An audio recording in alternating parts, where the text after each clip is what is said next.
Welcome back to the 6th episode of Trevian Sports Spotlight. I'm Lauren Sullivan. And I'm Lily Long, and today we're joined with Nutria Girls Soccer. The Trevs are entering the season as state champions, winning the Naperville Invite Tournament and beating crosstown rival Evanston after 2 years. Today we're here with some key players in the program, including Kennedy Colegrove, Addy Randall, Caroline Hauge, and Christina Tobon. Thanks for joining us today. Thank you for Thank having us. you. To start off, how did you guys get into soccer? Have you guys always played it? I started playing when I was like 6 or 7, and I just played for an AYSO league. And then I joined Trevians and then FC United, and that's when I started like being more competitive and playing travel soccer. I kind of had a similar process. I just started at the age of 3, but then like later on continued to play like in competitive clubs and then high school. Mm-hmm. Yeah, same with me. I started really young and then started playing more competitive with club. I joined Trevians and played with FC my whole life. Mine's the same as all three of them. So. You guys are coming into the season ranked 1st in Illinois and ranked 8th in the country. What intentions do you guys have set for the season? I think kind of just to like follow what we did last year and keep the pressure on everyone else and set ourselves to a high standard, and I think we'll be good. Yeah, a big thing for us is like we've always had a target on our back, and so we take that with a lot of pride, but also with like not like we're really important about not having huge ego and letting that play into the season. Mm-hmm. Do you think losing captains Charlotte Dellen, Josie Noble, Annie Payton, Sybil Evans, and Clara Della Duca will affect your season?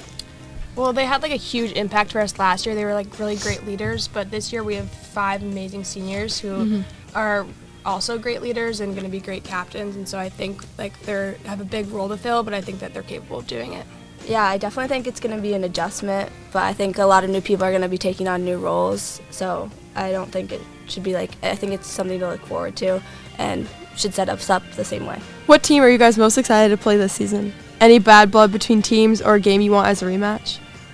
I think I just want to beat Evanston again. Yeah, last year was always like a big game. crazy game. We like dominated the whole game, so I think we just want to do that again. Yeah, Loyola is always a good rival as well. Yeah, that game was so fun last year. Yeah. Next, how would you guys describe your team culture? Do you guys have a favorite tradition? I think for team culture, we're really like it's really important to us to be together as a team and like know each other well outside of soccer. And so we always like to spend a lot of time with each other and like getting to know each other and getting really close to help us play better as a team in season. Yeah, I'd also say like we're with each other like basically 7 days out of the week, which is like crazy, but we're always together, and I think that just builds like a good culture outside of soccer. Yeah.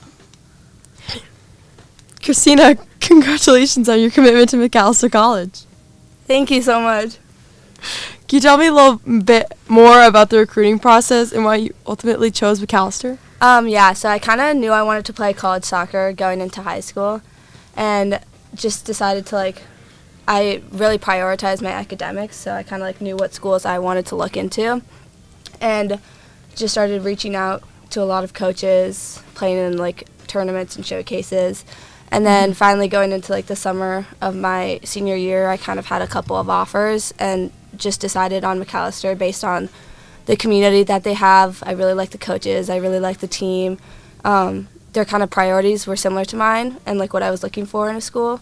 So that's ultimately why I chose McAllister, but I'm super excited for it. Kennedy, you have been on varsity since sophomore year, and now as a senior, how do you think you'll help lead your team this spring to another state championship? I hope to kind of just get the whole team like back at the page we were last year and kind of just follow in those footsteps, but also like create our new goals and our new like standards and kind of just keep it going. Addy, you were a starter last year as only a freshman, and you scored 2 goals in the state championship last year. What type of work have you done behind the scenes to get where you are today? Yeah, I think there's a lot of things that not only me but everyone else does that no one really sees. For example, we started playing early in the morning on Tuesdays and Thursdays before school, and so we'll have like 6 or 7 girls just be down there like running and doing everything they can to like get better, and no one really sees that. So I think there's like not just that but a lot of things behind the scenes that not everyone sees, and that's why we've been so dominant. Going along with that, how was it like last season dealing with the pressure of being a freshman on varsity?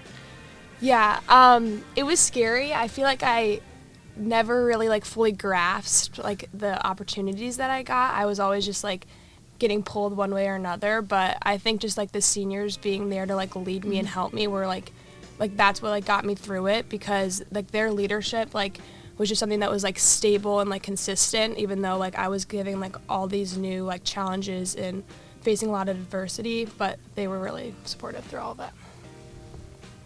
Caroline, this past fall you committed to Denison University as the goalie, like your sister a few years ago. What made you ultimately choose Denison? Did your sister's experience have an impact on your decision? I think originally, it sounds kind of weird, but my sister going there actually ruled it out for me in the beginning, and I was really against, like, because I followed her in so much already, and her being a goalkeeper as well, it really ruled it out for me. But when I went to visit, I just absolutely fell in love with it, and it was like a whole new perspective of seeing the school.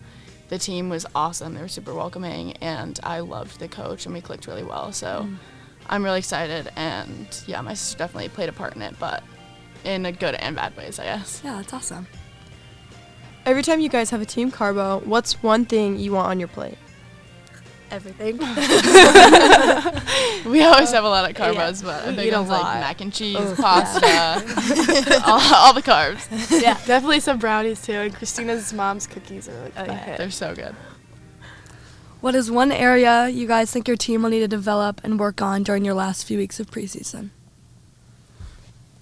That's a good question. I think just our biggest thing is just coming together. Like, there's a lot of people, there's a lot of different levels that are coming together. So I think just, like, bringing everyone together, making sure we're on the same page, and just, yeah, like, working together.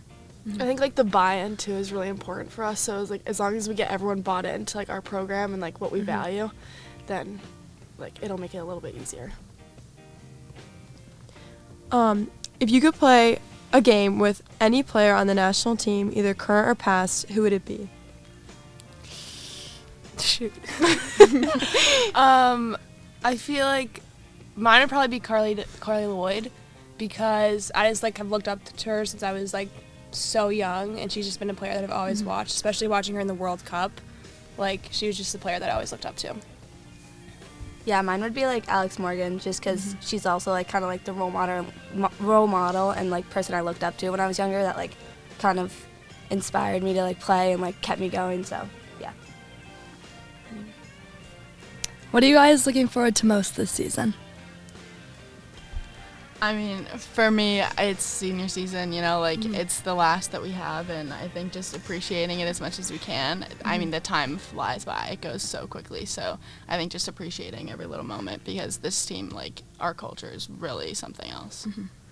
I agree. I'd say the same thing. I just like, it's like the last of the last, and it means so much to all of us. So as long as we just go out there and like put everything out there for the last year. Yeah. As you look ahead to your season, what goals are you guys setting for the team? One goal that I have, we have a tournament here, like New Trier hosts it, and we've never won it. We lost last year. So I feel like that's probably always been a goal for us, because we've never achieved it, and so that's something that I would love to accomplish this year. Yeah. We have a lot of, like, set goals as a team and just, like, culturally as well, but a big one is also like the Naperville Invite, which we won last year, which is really cool. I don't remember the last time we won that, but that was really big for us as well. Finally, what message do you guys have for the fans as your season approaches, specifically for your first home game against Carmel on March 17th? We'd love for you guys to come. Yeah, come out. It's really cold at first, but it gets really warm, and they're really fun. Spring is the best season. Yeah. And that's all for today. Thank you guys for listening in, and make sure to show up to the Trevs games this spring. Have a great rest of your week. Thank you. Thank you.